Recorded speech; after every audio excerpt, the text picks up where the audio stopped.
Quality और consistent performance के लिए सिर्फ सिल्वर पंप्स एंड मोटर्स, नाम याद रखना। બેટ દ્વારકાનો એક વિડીયો વાયરલ થયો છે, જેમાં યાત્રાળુઓને વીઆઈપી દર્શન કરાવવા માટે કેટલાક લોકો પૈસા લઈ અને દર્શન કરાવતા હોવાની વાત સામે આવી છે. ₹200 થી લઈ 2000 રૂપિયામાં દર્શન કરાવવામાં આવે છે. તો આ વસ્તુ કેટલું યોગ્ય તેને લઈ અત્યારે પ્રશ્નો ઊભા થયા છે. અત્યારે આપણે યાત્રાધામ ડાકોરમાં છે અને આપ જોઈ શકો છો અહીંયા આજના દિવસે એક સરસ મજાની કથાનું પણ આયોજન થયું છે. અને જે અત્યારે અહીંયા ભક્તો અને સંતો છે તેમની સાથે આપણે વાત કરીશું અને જાણવાનો પ્રયાસ કરીશું કે આ કેટલું યોગ્ય. સૌથી પહેલા જે દંડી સ્વામી છે એમની સાથે વાત કરીશું. મહારાજ, જે આ બેટ દ્વારકાનો વિડીયો વાયરલ થયો છે, શું કહેશો તમે? આ કેટલું યોગ્ય અને શું સિસ્ટમ હોવી જોઈએ?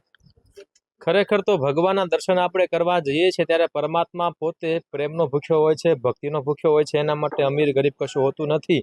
પણ ઘણી વખત અમે પણ ડાકોર ધામમાં રહીએ છીએ, અમને ખબર છે કે લોકોની ઈચ્છા હોય છે કે ભાઈ અમારે જલ્દી અમને દર્શન થાય, વીઆઈપી દર્શન થાય, અમે આગળ જતા રહીએ. તો આવું બધું તમારે જો કરવું હોય તો પછી સ્વાભાવિક રીતે જે ત્યાંના ભૂદેવો હશે મંદિરના, બેટ દ્વારકાના હોય, દ્વારકાના હોય, કોઈ પણ તીર્થધામના હોય બ્રાહ્મણો, તો એ તો તમને દર્શન કરાવવાના છે. અને સ્વાભાવિક રીતે આ જે બ્રાહ્મણ લોકો જે ભગવાનની ને ભક્તોની જે સેવા કરે છે એનાથી આપણી સનાતન વૈદિક પરંપરા, રામ કૃષ્ણ વેદ ઉપનિષદ પુરાણ જે કઈ પરંપરા છે જાળવવામાં બ્રાહ્મણોનો ખૂબ બહુ ભૂદેવોનો આપણા ઉપર આપણે બધા ઋણીના છીએ.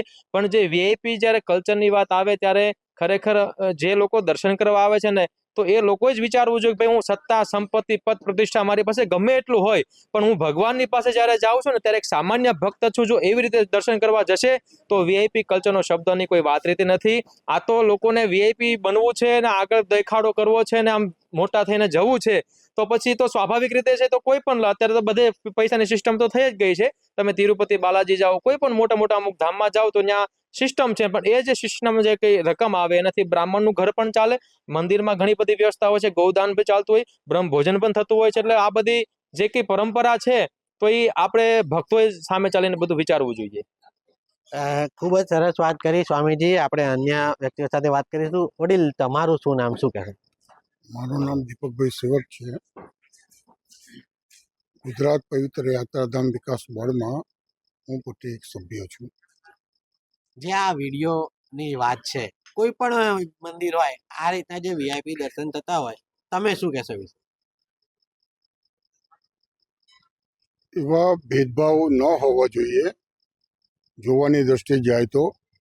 પણ 100 વર્ષ પહેલેથી જ અમારા સમયની અંદર, આજે મને 70 વર્ષ થયા છે, જે તે સમયે કેસર સ્નાન સવારના પરમાં 6 વાગે નક્કી થયા મુજબ 50 પાસ આ રીતે આપતા હતા, ફ્રી ઓફ ચાર્જની અંદર. જે તે સમયે જે તે બ્રાહ્મણ કેસર સ્નાન કરાવવા માટે જે તે યજમાનને લઈ જાય, એને ત્યાં આગળ ભગવાનની સાથે જઈ અભિષેક પૂજા કરે.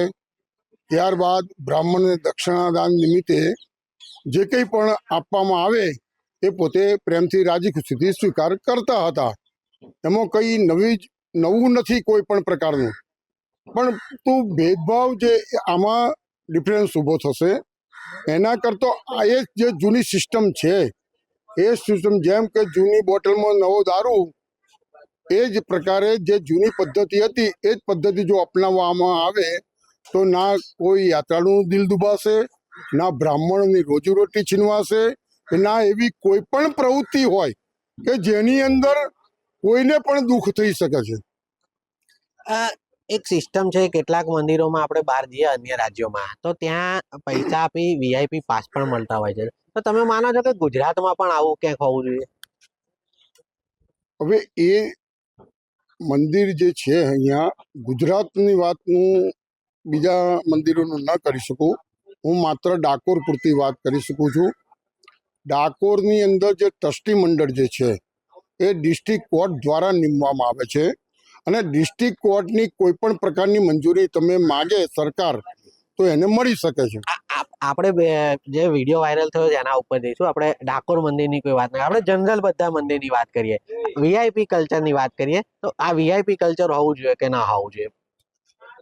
વીઆઈપી કલ્ચર ન હોવું જોઈએ, સબ સરખા હોવા જોઈએ. યાત્રાની અંદર ભગવાન પાસે જ્યારે કોઈ પણ વ્યક્તિ જતું હોય બધા સરખા જ હોવા જોઈએ. આ કોઈ રાજકારણનો અડ્ડો નથી.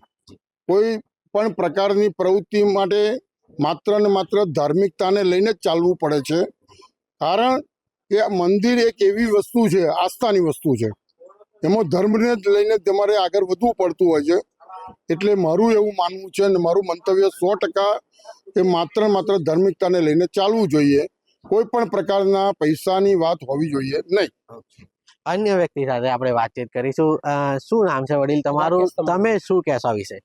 આ બાબતે જ્યારે આ ડાકોરની અંદર પણ જ્યારે આ વિવાદ થયો ત્યારે પણ તે વખતે અમે વિરોધ જ કરેલો કે ભગવાન માટે દરેક વ્યક્તિ એક સમાન જ હોય છે, બરાબર. જે દર્શન કરવા માટે આવે તો બધા લાઈનમાં ઊભા રહે અને દર્શન કરે, અને આની અંદર કોઈ આ વીઆઈપી જેવું કલ્ચર હોવું ના જોઈએ. પણ આ એક કેવલ અમુક જેને માનસિકતા જે ખોટી હોય છે, બરાબર, એને આ કોઈક એવો વિડીયો વાયરલ કર્યો છે અને આ તદ્દન ખોટી વાત છે.